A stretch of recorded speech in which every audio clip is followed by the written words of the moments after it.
Bom, então, dando continuidade à programação, eu gostaria de chamar a doutora Cristina Salvione, e ela vai falar sobre atualizações em nutrição no tratamento do paciente com ela, doença do neurônio motor.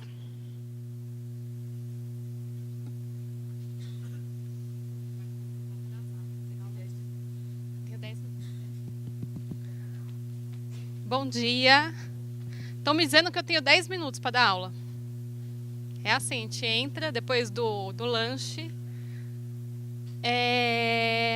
Gente, na verdade eu fiz um compilado de todas as atualizações que foram vistas em Glasgow em dezembro, aliado a todos os estudos mais importantes da nutrição até março. Nós temos um estudo aqui de março, acabou de ser publicado. Então vamos começar. Bem perto? Melhorou? Então vamos lá, gente. Então eu vou repetir algumas coisas, tá bom? Eu fiz um compilado de todos os assuntos mais importantes já publicados sobre nutrição até março desse ano e trouxe as atualizações de nutrição de Glasgow, do Simpósio Internacional que a gente estava presente. A gente vai começar falando sobre metabolismo energético no paciente com doença do neurônio motor.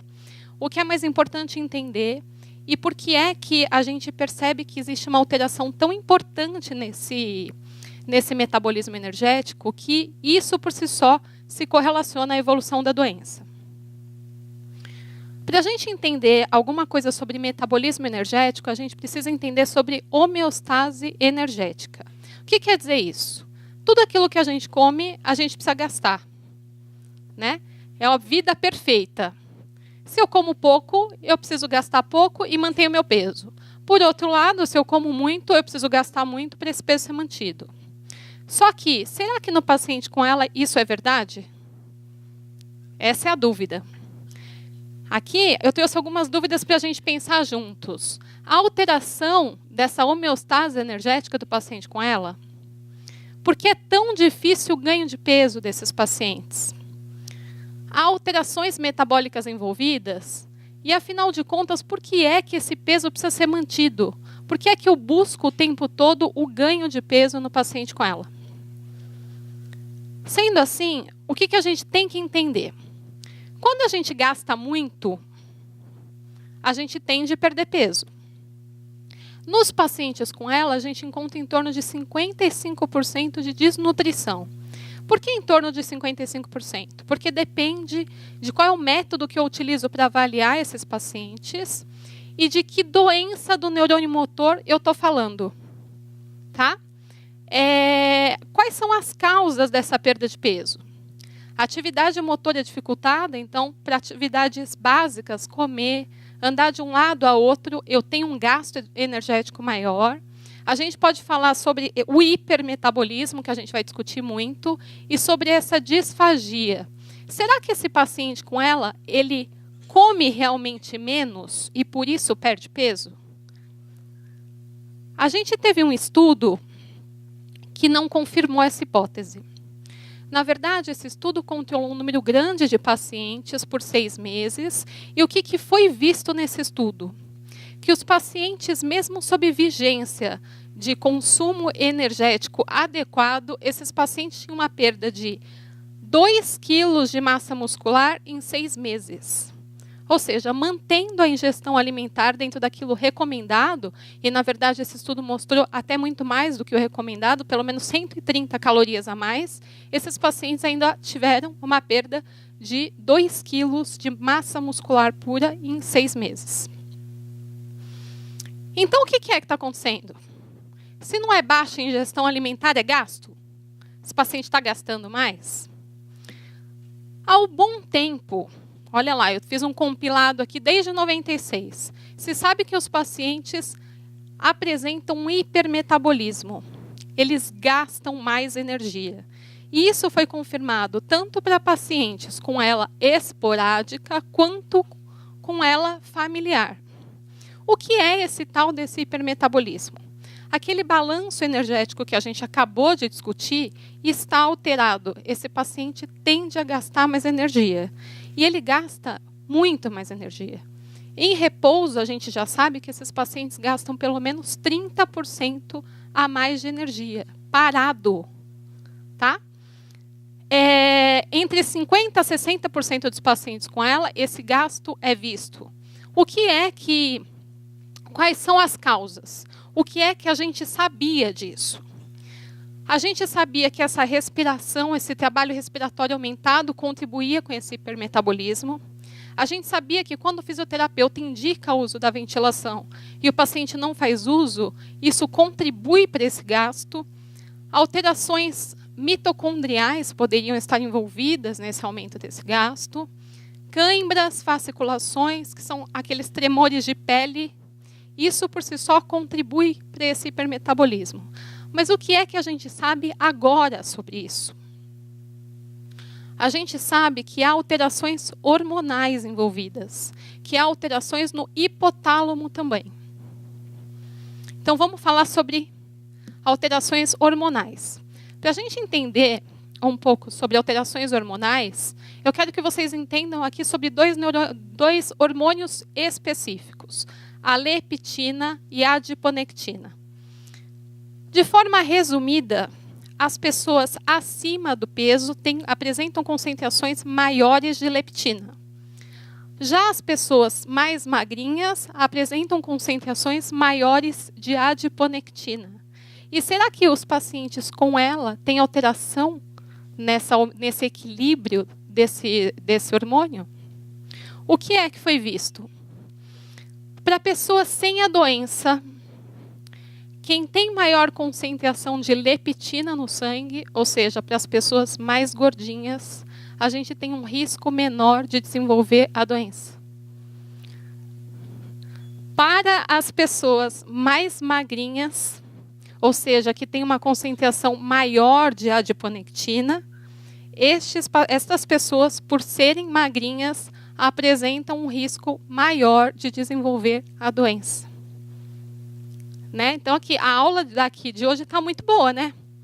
Não pode fazer atividade física, quem é gordinho está muito bem, né? Para os pacientes com a doença, quem tem maior quantidade de leptina, ou seja, os pacientes mais gordinhos, apresentam uma doença evoluindo de forma mais lenta. E sobre esse tal desse hipotálamo? O hipotálamo é uma região que fica aqui, ó, no cérebro. E qual é a função principal aqui que eu quero que a gente entenda? A função desse hipotálamo é controlar e regular esse apetite. O que foi mostrado para a gente no simpósio? Que os pacientes com ela apresentam uma atrofia importante neste hipotálamo. Então, tanto para os pacientes que têm a doença, quanto para aqueles que vão desenvolver, ou seja, que apresentam alterações genéticas, esses pacientes têm uma atrofia nesse centro que regula o apetite, que regula a homeostase. Então, há um descontrole energético enorme nesses pacientes, também por alteração nesse centro específico do hipotálamo. E, além do mais, esta alteração se correlaciona com o índice de massa corporal. Quanto maior seria essa alteração, menor o peso do nosso paciente. Então, o que se sabe? O que se sabia? Pacientes apresentam disfagia e, por isso, o peso corporal diminui. Pacientes apresentam hipomotilidade do trato gastrointestinal e, por isso, se alimentam menos, né? Por desconforto do trato gastrointestinal mesmo. O que se sabia? Que por um isolamento social, ou seja, por uma dificuldade motora de se alimentar, isso já era motivo para a diminuição do apetite. Mas hoje, a gente complementa a informação. Há alterações hormonais, há alterações neste centro aqui, no hipotálamo, que regula o apetite. Antigamente, quando o paciente chegava para mim e dizia assim, eu não tenho fome, o que era dito para ele? Que talvez por causa dessa dificuldade de se alimentar, dessa disfagia, por si só, isso traria uma redução de apetite. Hoje se sabe que não. Não mais só isso. Então, tá bom. Então, a gente quer ganhar peso nesse paciente. A pergunta é, por que eu preciso ganhar peso no paciente com ela? Para quê? A gente não busca tanto a perda de peso o tempo todo? Por que para o paciente com ela eu preciso ter esse ganho de peso? E como eu faço isso? Então, eu preciso aumentar a minha ingestão alimentar e diminuir o meu gasto para eu ter um ganho de peso, um ganho de gordura. Então, vamos lá. Esse estudo nos mostrou um dado bem interessante. Ele nos mostrou que para as pessoas sem a doença, para os homens estudados aqui, cada quilograma de metro quadrado de MC perdido aumentaria o risco de desenvolver a doença. Para as mulheres abaixo do peso recomendado, tinham um risco 3 vezes maior de desenvolver a doença. É essa hora que a gente olha para o nosso amiguinho do lado e fala, ainda bem que eu tenho mais gordura no corpo, né? Não fiz atividade física, comi bastante agora, né? Comi bastante agora na hora aqui do lanche. Então, o que tem sido visto? Que os pacientes, por alterações metabólicas ou alterações na sua homeostase energética, esses pacientes perdem peso 10 anos antes do próprio diagnóstico, antes dos sintomas motores. E que esta perda de peso, nesse trabalho específico, o que foi visto? Para o paciente que mantinha esse peso estável, a média de sobrevida era de 22 meses. Para os pacientes com perda de peso, a média de sobrevida era de 13. Pois bem, esse foi um dos trabalhos pioneiros que nos mostrou, que nos quantificou perda de peso com a evolução da doença. Este trabalho especificamente mostrou que para cada 5% de peso perdido, esta doença evolui 30% mais rápida. Esse aqui é um trabalho de agora, de março, que nos mostrou que estas curvas aqui em vermelho mostram a sobrevida menor dos pacientes com maior. Esses pacientes que perderam mais do que 2 kg por metro quadrado de IMC tinham uma sobrevida muito mais reduzida quando comparado aos pacientes sem essa perda. Então, eu acho que tem que ficar bem claro aqui que não pode haver perda de peso corporal dos pacientes com ela. Ao que parece, a sobrevida dos pacientes aumenta na medida que o IMC vai aumentando. Então, se o paciente, por si só, chega um paciente obeso no seu consultório, você vai assistir o paciente ou o próprio paciente aqui presente, a gente já sabe que essa doença está evoluindo de forma mais lenta. Só por esta distribuição de gordura corporal. Então, tá bom. E aí vocês vão poder me dizer assim. A gente sabe que quando há ganho de peso, há também alterações de hormônios e há alterações, por exemplo, tão vistas a dislipidemia. Então, eu vou favorecer o aumento de colesterol? Eu vou favorecer o aumento de triglicérides? Para esses pacientes, a dislipidemia tem um efeito protetor. Ou seja, para os pacientes que têm aumento de colesterol, aumento de triglicérides, a sobrevida chega a ser maior em 14 meses. Esse é um estudo mais recente que nos mostrou que o paciente que tinha um aumento de colesterol demonstrou uma redução de sobrevida de 3,25 vezes no risco de morte. Então, até aqui o que a gente entendeu. Peso corporal acima do recomendado é bom. Aumento de colesterol, aumento de triglicérides é bom. Tá? É tudo o oposto daquilo que a gente aprendeu. Ou, na verdade, talvez a gente esteja reaprendendo a tratar as pessoas. Até porque a gente também viu até aqui que para as pessoas que não têm a doença, o risco é aumentado quanto menor o peso corporal. Sendo assim, a gente precisa melhor entender esse metabolismo para melhor tratar. Esse trabalho nos mostrou muito isso. Como a gente sabe que a fisiologia do motoneurônio por si só exige uma quantidade grande de energia, será que se a gente dá pouca energia para esses pacientes, isso também não seria por si só um fator que contribui para essa morte neuronal?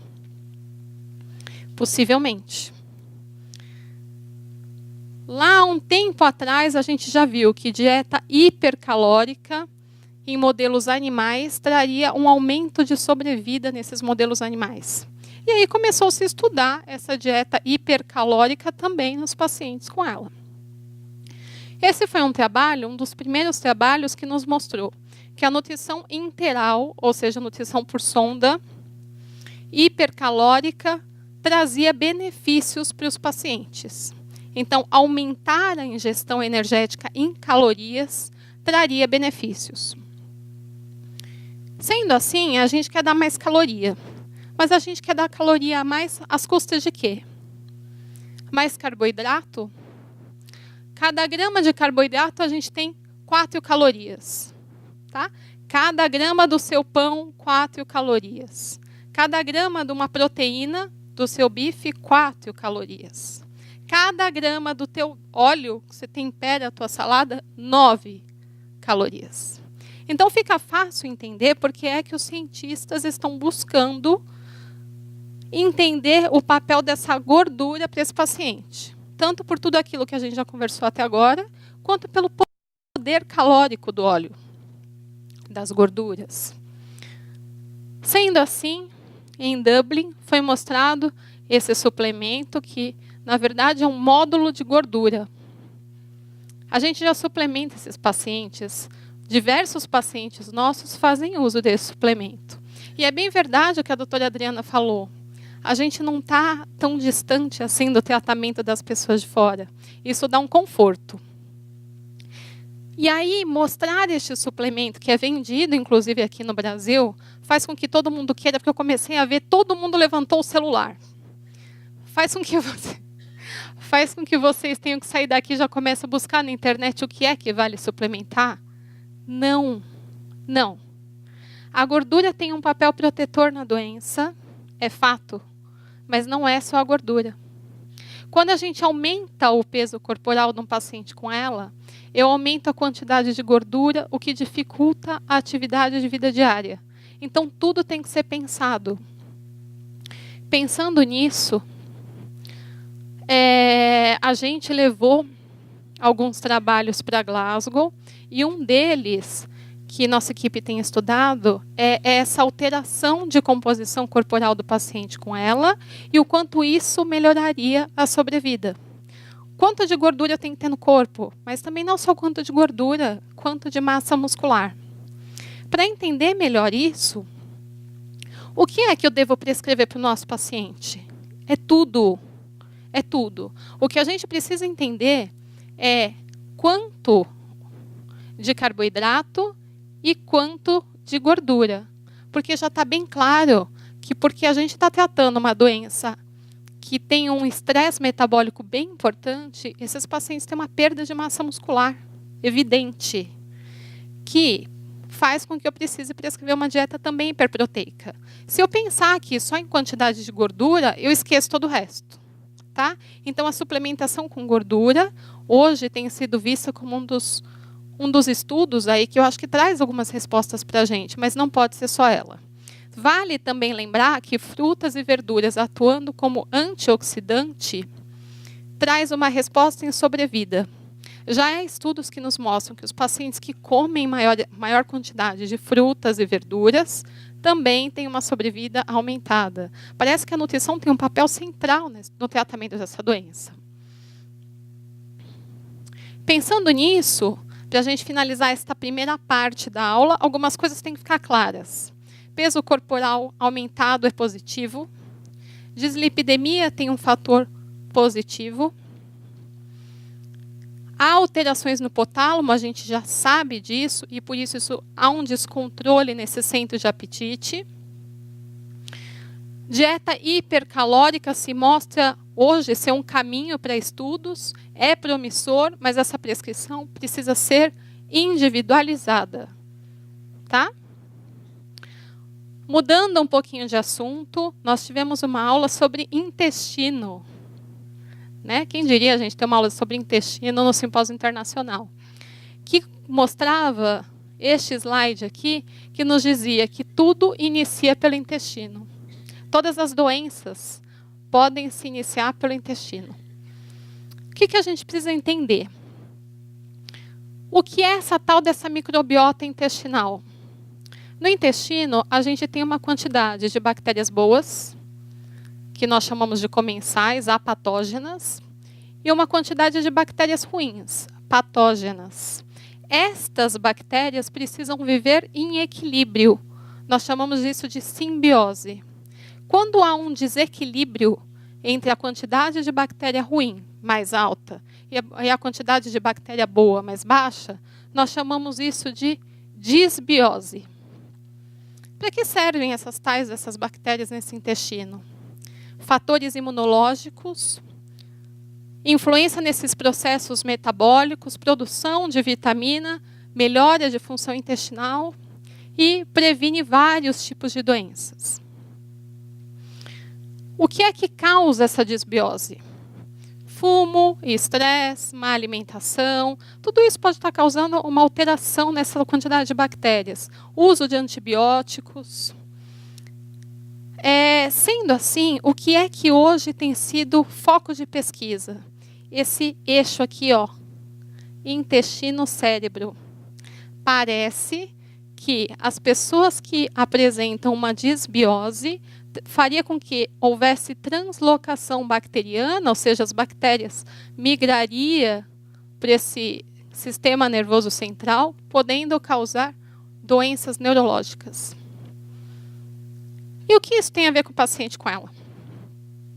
Vários estudos têm apontado que os pacientes com ela apresentam uma disbiose. Ou seja, eles apresentam uma quantidade de bactérias ruins maiores, algumas específicas, e isso, em alguns estudos, já tem sido apontado como piora de evolução da doença. Então, o intestino também é foco de estudo.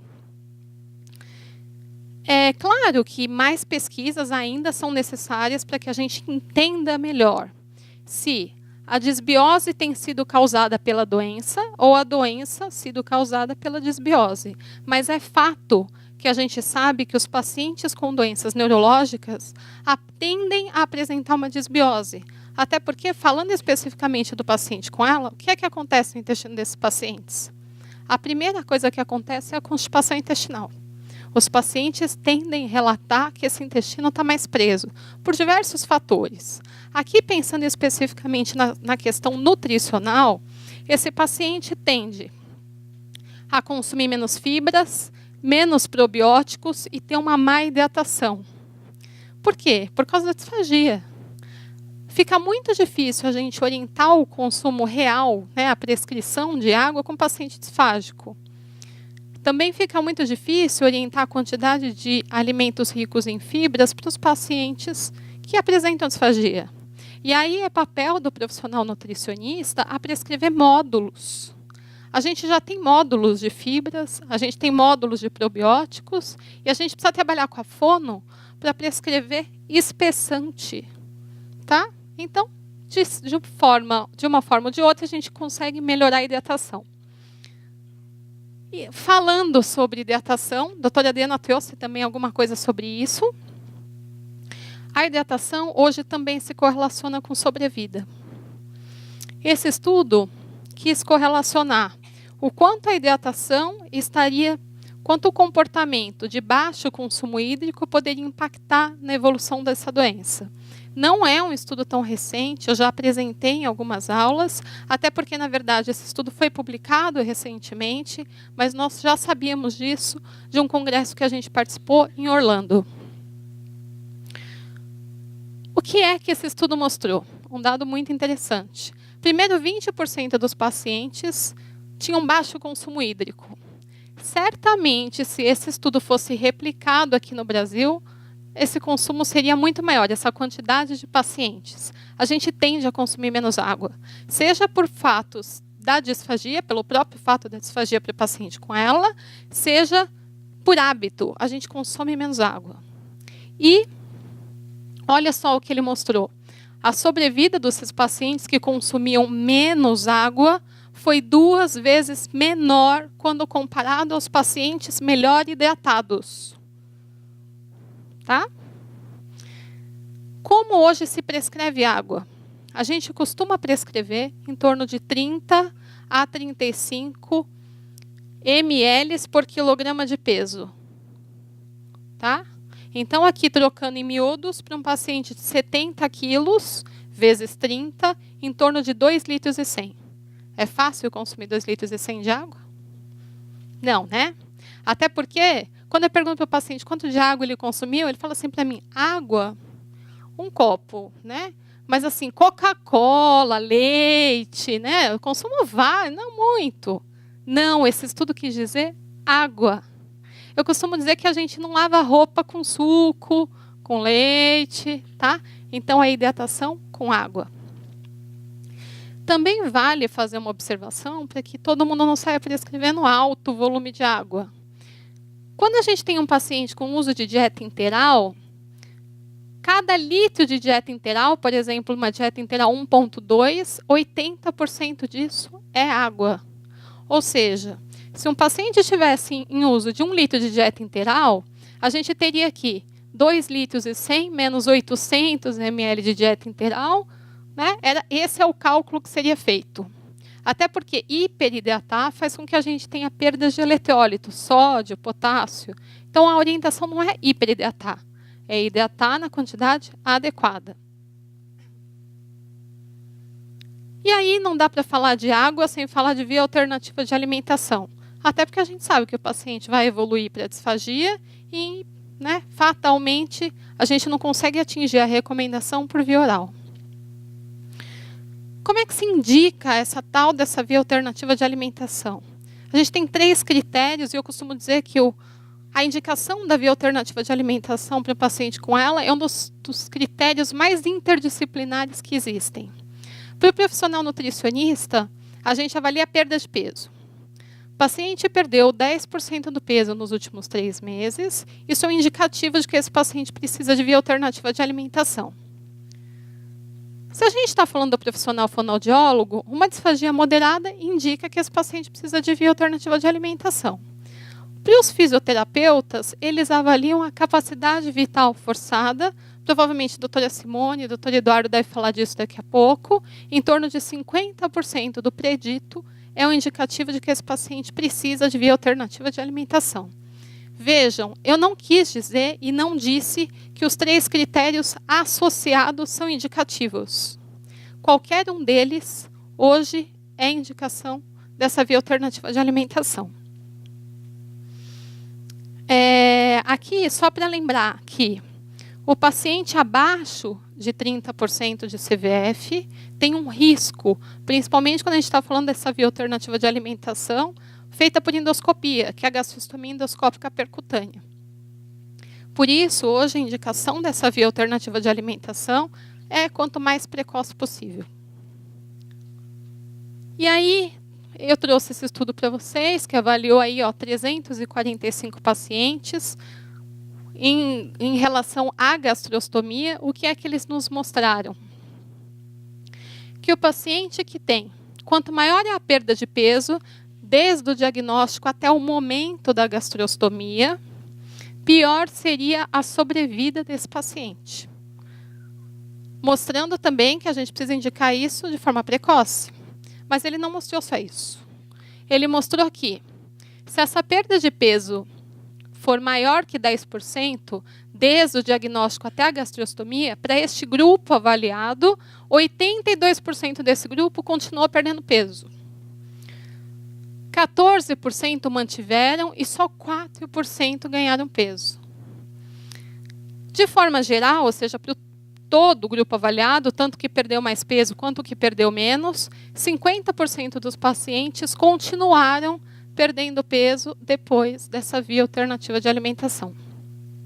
E aí vocês poderiam me dizer o seguinte: como é que você quer indicar a gastrostomia se até agora, do início da aula, até agora você está me dizendo que o paciente não pode perder peso? Né? Isso é a pergunta. E aqui, demonstrando que os pacientes que perdiam peso depois da via alternativa de alimentação tendiam a morrer antes. Faz a gastro ou não faz? Faz? É assim, gente, na verdade, a gente tende a achar que fazer a gastrostomia é um milagre. Na verdade, aqui o ponto não é fazer ou não o procedimento, isso já está muito claro. Precisa ser indicado de forma preventiva. É aquilo que você vai administrar, é o tipo de dieta que você dá, é o quanto interdisciplinar esse tratamento acontece. É isso que muda o curso das coisas e faz com que esse paciente não tenha perda de peso no depois. Sendo assim, quais são algumas das características das dietas orientadas depois dessa gastrostomia? Pelo menos um norte aqui para todo mundo. O tipo de dieta é polimérica, até porque os nutrientes, no caso a proteína, precisa ser intacta. Esse paciente não tem nenhum problema de absorver nutrientes. O calibre dessa sonda, a gente orienta sempre 24. Por quê? Porque eu posso passar tanto dieta caseira quanto dieta industrializada, a depender da situação financeira do nosso paciente.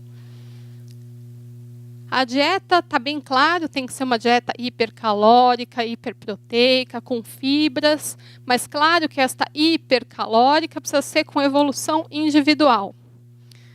Uso de módulos, pode ser que eu indique mais proteína, pode ser que eu adicione fibras nessa dieta, pode ser que eu adicione probiótico, pode ser que eu adicione módulo de gordura, como vocês viram agora um pouquinho mais atrás. Qual é a forma, voltando um pouquinho, alimentação via oral em conjunto com a fono. O paciente não precisa fazer a gastrostomia e parar de se alimentar por via oral. A gente mantém a via oral para prazer, junto com o acompanhamento com a fono. Formas de administração. Gente, não é incomum eu chegar na casa do meu paciente, esse paciente ficar conectado nesse frasco e aqui por 5, 6 horas por dia. Se eu acabei de dizer para vocês que esses pacientes não têm nenhum problema de absorção de nutrientes, o uso, a recomendação de nutrição é com seringa. Cada seringa de 60 ml, 5 minutos para ser administrada. Ou seja, ninguém precisa ficar comendo 1h30. Quem é que almoça aqui 1h30? Alguém? Né? Então, assim, a gente tem que parar com essa ideia de que o paciente fez a gastro e virou um ET.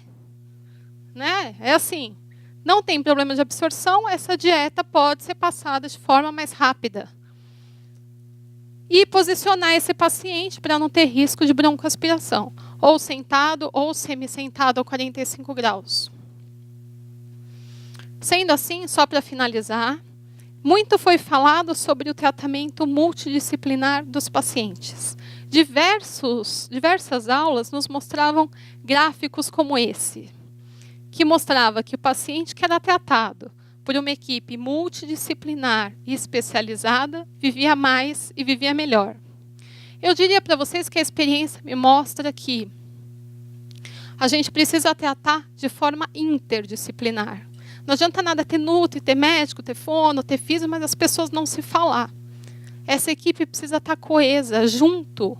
Até porque vocês viram, a nutrição tem tudo a ver com a parte respiratória, tem tudo a ver com a fono, tem tudo a ver com o medicamento que o médico prescreve.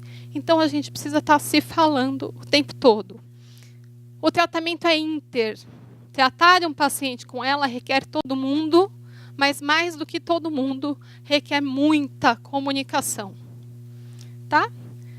Eu quero agradecer a presença de todo mundo, dizer que está linda a casa cheia hoje e convidar mais uma vez todo mundo para o Simpósio Internacional, já com a data certa, que a doutora Adriana errou, é 7 e 8 de junho.